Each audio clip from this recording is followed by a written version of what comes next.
there, my name is Dr. Marissa May. In this video, we're going to be covering a lot of geometry. I'm going to start with some vocabulary, make sure we understand what these terms mean, and then we're going to dig into some problems. So I hope you got some pencil and paper ready to take some good notes. Let's dive right in. Our first term we want to look at is a point. A point is an exact location in space. And that location has indefinite length and width. Now, if we sketch that, a point simply just looks like a dot with its name beside it. That's point P. And so that's how we would say that, point and then the name that we gave it. We generally let points have a capital letter. Next is a line. A line is an object with no width that extends infinitely in both directions. And the way we would draw that is to draw a line and we put arrows on both ends of it. And then we'll use a lowercase cursive letter to stand for our line, and we would call that line A. Now, a line segment is a part of a line consisting of two endpoints and all points in between. So the line segment is a portion of a line, but it has endpoints. And we generally name the points, and then we would call that line segment AB. All right, our last term here, array. An array is a part of a line consisting of one endpoint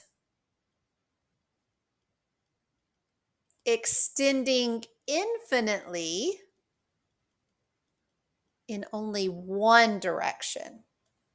So array has an endpoint and then it continues going in the other direction. And so we would say this one would be ray AB. All right, let's take some look. Now that we've got our terminologies, let's take a look at a few more concepts. Now, we've already discussed that array is an object consisting of one endpoint and it continues infinitely in one direction. And an angle is an object consisting of two rays. We call those sides with a common endpoint. And we call that endpoint the vertex. I'm going to move my video here so we can take a look at this angle. You'll notice that the sides of the angle, we have ray BA, and I set it intentionally that way because of where the arrow continues. And we have ray BC. Notice I put the arrow over the C because that's the point that has the arrow with it. Now the vertex here is the common endpoint, and that is point B. So if I'm going to name this angle, I can either name it angle A, B, C, or I can name it angle C, B, A. The order matters only because the B has to be in the middle because it's the vertex. So when you name an angle, you can go from left to right, you can go from bottom to top, as long as that vertex is in the middle when you name it. All right, moving my video around again so we can take a look at vertical angles. Okay, vertical angles are two opposite angles formed by two intersecting lines.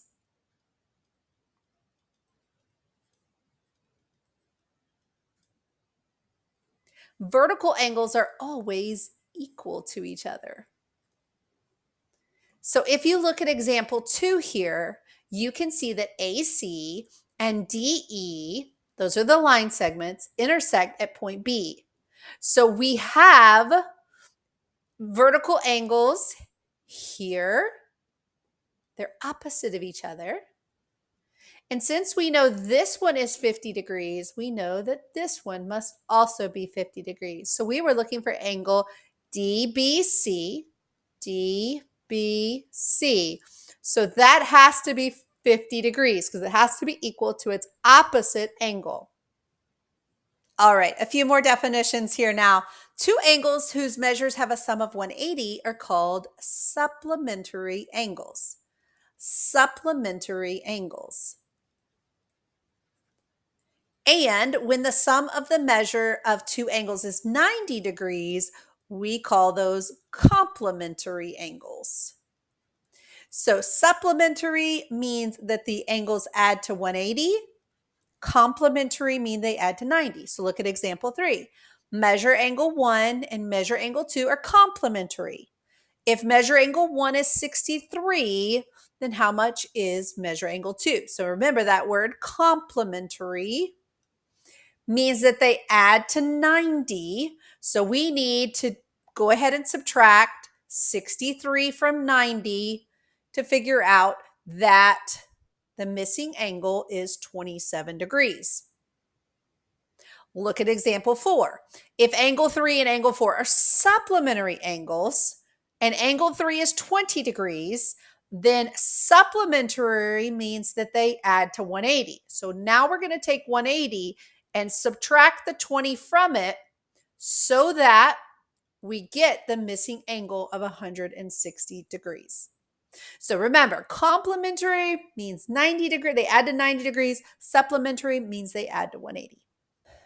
All right, a few more definitions, a few more terminologies. Parallel lines are lines in the same plane that do not intersect, but they have the same slope and are the same distance from each other.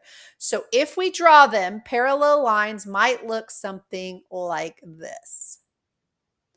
They don't intersect, they have the same slope, and they are the same distance from each other.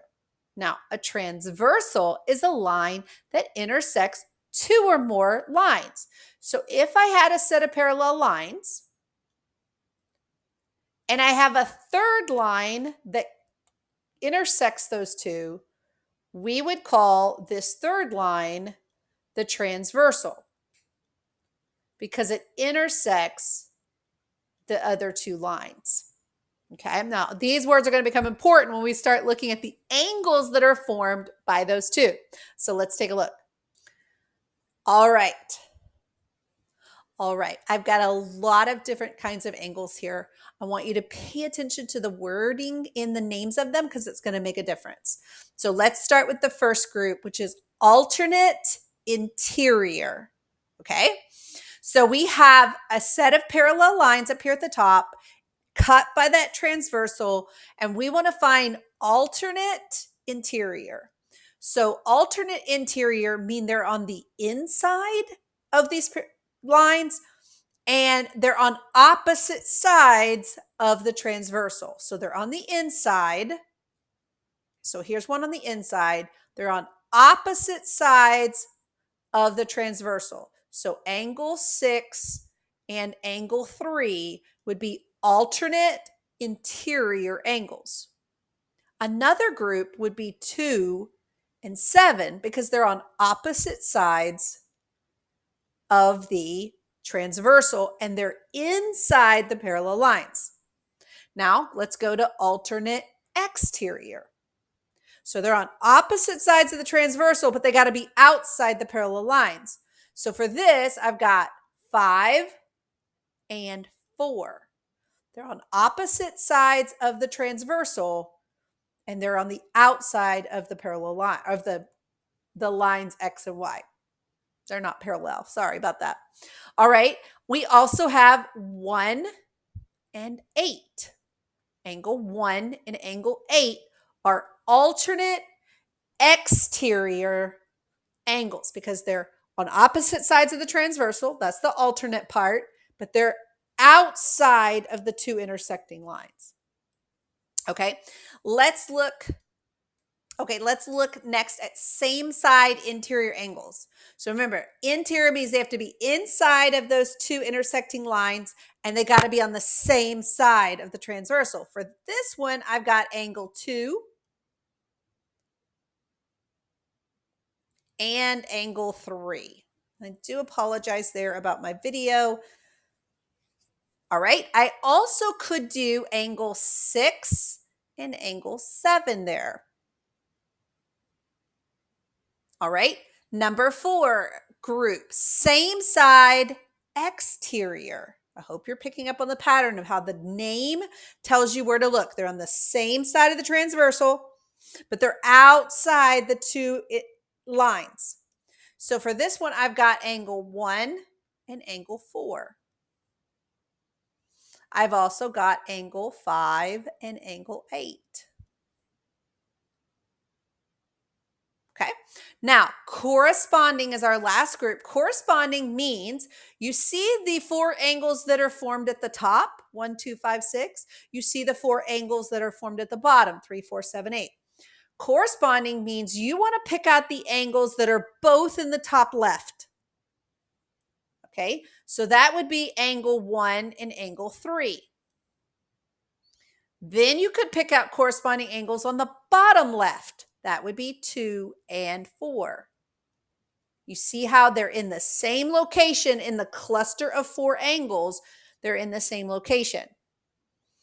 You could also do 5 and 7 or 6 and 8. You're going to get the same location in the group of 4. And that makes them corresponding angles. Now that we have kind of what these words mean, what we're looking at, I want to give you just a random set of angles and let's see if you can pick them out. What kind is it? Let's take a look. All right. So our first pair here, if you look on the left, you see they are on alternate sides. So that gives us a clue how to name it. Are they on the outside or the inside of the parallel lines? They're on the inside. That means we're going to use the word interior. Alternate interior angles. And here's the deal. When those two lines are parallel, cut by a transversal, alternate interior angles are equal. So this X here, we know that has to be the same as the 45 degrees we were given. Yeah, exactly. Okay, let's use the group in the middle. Okay, they're on the same side, but one's outside the parallel lines, one's inside the parallel lines. But if I look at the group of 4 angles at the top, look at the group of 4 angles in the bottom, they're both on the top right. So this is what we call corresponding angles. Corresponding angles. And again, when we are working with 2 parallel lines cut by a transversal, corresponding angles are equal. So we know that X here has to be 60. Okay, let's do one more. Look at our last group. They are on the same side and they both are inside the parallel lines. So we call those same side interior angles. Now, these are not equal. I know you were hoping the pattern would continue, but these add to 180. So these add to 180 degrees. So if you know 102, you're going to take 180 and subtract the 102 to get that missing angle, and you'll get 78 degrees. So X here is 78. In fact, the same side interior angles are the only ones that add to 180. Yep. Now, friends, we have covered a lot of terminology in this lesson. I hope you were taking good notes. You may need to go back in the video and fill in notes and examples because we covered a lot of stuff. Feel free to let me know if you have questions down in the comments below. I'd love for you to like and subscribe if you want to see more content like this. All right, my friends, have a great day. Bye for now.